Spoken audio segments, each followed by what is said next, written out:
Hello friends, আমি রাখি। আমার রান্নাঘরের রান্নাতে আপনাদের সকলকেই স্বাগত জানাই। আজকে সকাল থেকেই উঠে দেখি ভীষণ পরিমাণে বৃষ্টি পড়ছে, তাই ভাবলাম আজকে একটু খিচুড়ি বানাই। বৃষ্টি পড়লেই মনটা কেমন খিচুড়ি খিচুড়ি করে, তাই আজকে বানাবো একেবারেই ভোগের মতো করে খিচুড়ি। এদিকে ডালটা ভেজে নিয়েছি, আর ডালটাকে দুবার জল বদলে খুব ভালো করে ধুয়ে নিলাম। এখন চালটাকেও ভালো করে ধুয়ে নেব।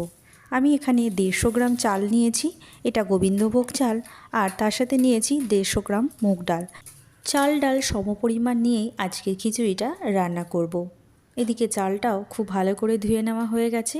অপরদিকে কড়াইয়ে বেশ কিছুটা তেল দিয়ে দিচ্ছি, আর তাতে ফোড়নে দেব 2টো ছেঁড়া তেজপাতা, কয়েকটা গোটা গরম মশলা, আর দেব 2টো শুকনো লঙ্কা এবং 1/4 চা চামচের মতো গোটা জিরে। ফোড়নটাকে বেশ কিছুক্ষণ নাড়াচাড়া করে নেব, যতক্ষণ না ওর একটা সুন্দর গন্ধ বেরিয়ে আসে। আর এখন দিয়ে দেবো সামান্য হিং। হিংটাও তেলের সাথে একটু নেড়ে চেড়ে এখন ধুয়ে রাখা গোবিন্দভোগ চালটা দিয়ে দেব।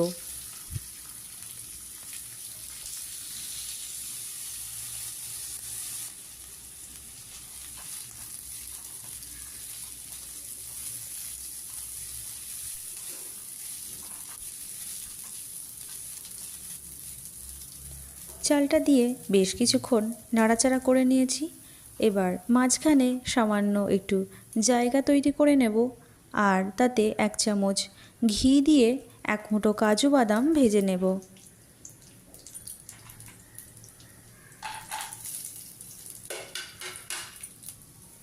ভোগের খিচুড়িতে একটু কাজু কিশমিশ মুখে পড়লে বেশ ভালোই লাগে। তবে সবসময় যে হাতের কাছে কাজু কিশমিশ থাকতেই হবে তা কিন্তু নয়, যেটা থাকবে সেটা দিয়েই করে নেওয়া যায়। আর এখন এতে দিয়ে দেব আদা কাঁচা লঙ্কার পেস্ট। তবে এটাকে পেস্ট বলবো না, একদম খুব মিহি করে থেতে করে নেওয়া আদা কাঁচা লঙ্কা।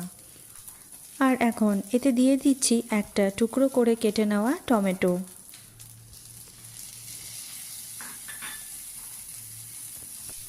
টমেটোটা দিয়ে খুব ভালোভাবে নেড়ে চেড়ে এখন দিয়ে দিলাম ধুয়ে রাখা মুগ ডাল। মুগ ডালটাকে দিয়েও সব কিছুর সাথে খুব ভালোভাবে নেড়ে চেড়ে এতে দিয়ে দেব পরিমাণ মতো হলুদ গুঁড়ো। মোটামুটি সব কিছু দিয়ে চালের সাথে সবগুলোই খুব সুন্দর করে ভেজে নেওয়া হয়ে গেছে। এখন এর মধ্যে দিয়ে দেব পরিমাণ মতো জল।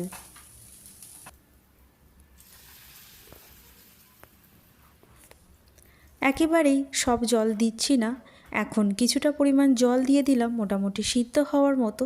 তারপর আন্দাজ মতো করে বাকি জলটা তখন ব্যবহার করব।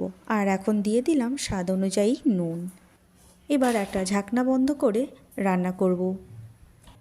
অপরদিকে বাইরে কিন্তু আরও জোরে বৃষ্টি শুরু হয়ে গেছে। জানলা দরজা পুরো বন্ধ করেই কিন্তু রান্না হচ্ছে। বেশ কিছুক্ষণ রান্না করার পর এখন ঢাকনাটা খুলে নিলাম। দেখুন চাল এবং ডাল প্রায় সিদ্ধ হতে শুরু করে দিয়েছে। এখন বাকি জলটুকু দিয়ে দেব। এখানে উষ্ণ গরম জল ব্যবহার করলেই খুব বেশি ভালো হয়, তাহলে এর স্বাদের কিন্তু কোনো হেরফের হয় না। তারপর দিয়ে দিলাম 2টো চেরা কাঁচা লঙ্কা এবং আবারও আমি ঢাকনা চাপা দিয়ে রান্না করব। হয়ে গেছে, ঢাকনা খুলে নেব। দেখুন চাল এবং ডাল খুব সুন্দরভাবে সিদ্ধ হয়ে গেছে, আর এতে কিন্তু কোনো রকমের জলের দরকার নেই। এই জলের মধ্যেই কিন্তু রান্নাটা হয়ে যাবে। আর দিয়ে দিলাম 1.5 চামচ পরিমাণ চিনি।